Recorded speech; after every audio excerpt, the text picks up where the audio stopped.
Mi nombre es Lizeth Madero y les hablaré sobre la conversación. La conversación es la acción de hablar con una o dos o más personas durante un cierto periodo de tiempo, donde cada uno puede expresar su opinión. La conversación tiene sus orígenes en la época del Viejo Mundo por la necesidad de comunicarse con las demás personas y lograr organización para la sociedad emergente, sin importar si aún desarrollaban las lenguas o algún tipo de medio de comunicación escrito, por lo que las señales suponían un tipo de lenguaje para comunicarse, al igual que los garabatos y los idiomas poco desarrollados. Una charla puede ser estratégica, en la que se analiza el entorno de una empresa u organización operativa, en donde se tocan temas como la tecnología, el uso eficiente de recursos. En lo cultural se hablan de temas populares y triviales, además de expresar los sentimientos de identificación de una persona. En lo individual se enfocan en los temas familiares y logros personales de un individuo. Estructura. Consta de apertura, marcando el inicio de la conversación y haciendo una selección al azar de los temas de interés a tocar. Luego está el cuerpo, haciendo hincapié y profundizando de temas antes seleccionado, y por último se encuentra el cierre, en donde se da por finalizada la conversación. Características. Es espontánea, es decir, se desarrolla naturalmente y no está preparada. Para conversar utilizan gestos, mímicas, movimientos que también expresan. Con la conversación se puede informar, comunicar, expresar alegrías o tristezas, aconsejar, recomendar, relatar, argumentar, exponer ideas, etc. La conversación es una actividad comunicativa oral en la que dos o más hablantes se alternan los papeles de emisor y receptor y negocian el sentido de los enunciados. Conversar implica interaccionar tanto verbal como no verbalmente, con gestos, miradas, etc. Si bien hay conversaciones en que no intervienen elementos no verbales, como en la conversación telefónica o algunos intercambios de internet. Comunicación no verbal y elementos paralingüísticos. Estos elementos hacen posible la comunicación no verbal, complementando lo que se desea enunciar o mencionar con el uso de simbolismos o expresiones simples de entenderse, que dan a entender algo sin ni siquiera mencionar una sola palabra o un texto. Latencia. Es el intervalo de silencio entre la terminación de una oración por un individuo y la iniciación de otra por un segundo individuo. Latencia larga. Indica una conducta pasiva, tanto por el que habla como por el que escucha. Las latencias muy cortas o latencias negativas. Estas son conocidas como interrupciones, indican normalmente como una conducta agresiva. El volumen. El nivel de volumen puede alterar el sentido del mensaje a expresar. Un nivel de volumen demasiado bajo indica a la vez inseguridad, timidez o tristeza, y puede ocasionar que los demás ignoren el mensaje que se desea conocer, incluso si este es de muy importante.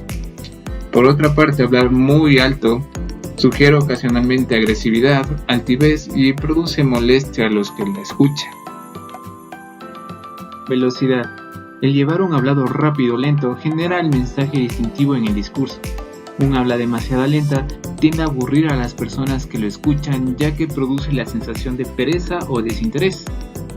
Por lo contrario, hablar de una manera rápida puede dar confusiones en la comprensión del mensaje. El tono y la inflexión. Poca entonación con un volumen bajo indica aburrimiento o tristeza. Un patrón que no varía puede ser aburrido o monótono. Se percibe a la gente como más dinámica y extravertida cuando cambia el tono y la inflexión de sus voces a menudo.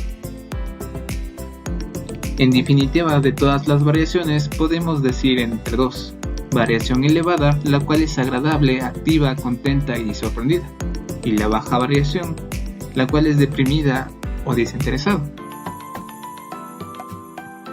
La fluidez. Las vacilaciones, falsos comienzos y repeticiones son bastante normales en una conversación diaria. Sin embargo, las perturbaciones excesivas del habla pueden causar una impresión de inseguridad, ansiedad, incompetencia o poco interés. Unos tipos de perturbaciones pueden ser: muchos periodos de silencio, pausas sin rellenar podrían interpretarse negativamente, especial como ansiedad, enfado, o incluso como una señal de desprecio. Mucho uso de las palabras de relleno durante las pausas, por ejemplo el ya sabes, bueno, o sonidos como el o como el se debe a ansiedad o aburrimiento. Repeticiones o tartamudeos, pronunciaciones erróneas, omisiones y palabras sin sentido. El tiempo del habla. La duración del habla se refiere al tiempo que se mantiene hablando el individuo. Esto puede ser malo por ambos extremos, es decir, como si apenas habla, como si habla demasiado. Lo más adecuado es un intercambio recíproco de información de un 50% de tiempo. Esto se puede dar agradable, atento, cortés y cordial. Listo, muchas gracias. Esto ha sido la comunicación no verbal y sus elementos paralingüísticos. Hola a todos, mi nombre es Shirley Kimiwana y hoy les voy a presentar un tema muy interesante que es el acto del habla. A continuación te voy a dar una definición sobre el tema. Actos del habla. Son aquellas acciones verbales que producen un mutuo entendimiento. Se trata de cualquier situación en la que se habla. Para ello se requiere de un hablante, un oyente y una emisión del hablante. Los actos de habla. Estos se clasifican en 3 niveles y cada uno juega un papel muy importante. Acto locutivo, acto ilocutivo, acto perlocutivo. Acto locutivo. Es el nivel más básico de los actos del habla. Los actos locutivos dan la idea o el concepto de la frase en sí, es decir, aquello que se dice. Acto ilocutivo. Da la intención o la finalidad por la que se dice la frase. Acto perlocutivo. Son el resultado que un enunciado produce en el oyente. Presentación o asertivos. El hablante acepta, niega o expresa su opinión sobre algo. Directivos. El emisor utiliza enunciados elaborados para dar consejos. Compromisivos. Expresan certeza y evidencia. Expresivos. Muestran la emoción del hablante. Declarativos. Es la declaración de que tenga valor, debe tener la potestad adecuada. Mi nombre es Daniela Armijos y hoy les vamos a hablar sobre el enunciado. El enunciado es una expresión que permite comunicar algo. Se trata de una sucesión de palabras formada generalmente por una o más oraciones.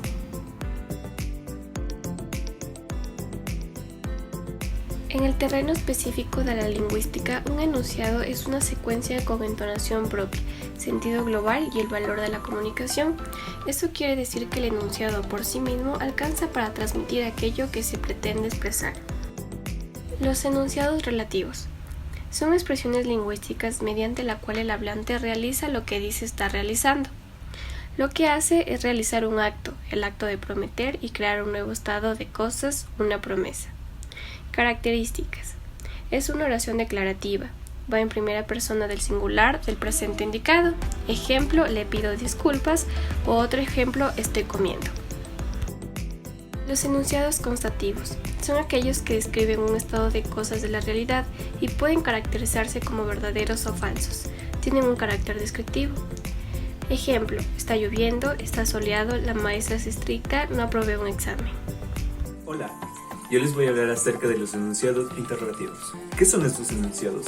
Son oraciones o frases, las cuales nos ayudan a preguntar sobre una circunstancia o situación desconocida. En nuestra vida cotidiana lo usamos a menudo cuando expresamos alguna duda sobre cualquier tema. Aquí podemos ver varios ejemplos. No es necesario que se usen siempre los signos de interrogación. Esto lo explicaremos en las siguientes diapositivas. Tipos de enunciados interrogativos. Tenemos interrogativos parciales. Son aquellas que tienen preguntas abiertas y estas tendrán una o más respuestas. Luego tenemos los interrogativos totales. Son aquellos que tienen preguntas cerradas. Su respuesta debe ser sí o no, ya que no hay intermedios. Los interrogativos directos. Estos utilizamos para pedir alguna información o solicitar respuesta a una incógnita. Y estas deben tener una entonación que variará según la oración. Oraciones interrogativas, directas, totales o parciales. Poseen las mismas características antes descritas. se usa un enunciado interrogativo llamado disyuntivo. Este enunciado da al receptor dos o más opciones de respuesta. Y finalmente tenemos los interrogativos indirectos. Son expresadas para interrogar, no necesitan una respuesta. Estos usan verbos tales como preguntar, imaginar y cuestionar.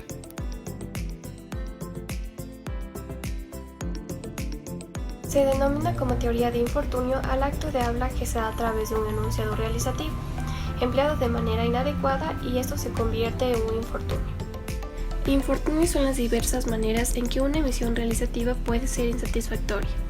A1. Debe existir un procedimiento convencional que tenga un cierto efecto convencional, y ese procedimiento debe incluir la emisión de ciertas palabras por parte de determinadas personas y en determinadas circunstancias. Los infortunios que afectan a A o B son por un fallo, son actos pretendidos pero nulos. Los de A2 se llaman malas aplicaciones, en general cuando hay una mala invocación A1 o A2. Se trata de un acto no autorizado. Si se rompen las reglas B, se considera que hay malas ejecuciones, que se trata de un acto viciado.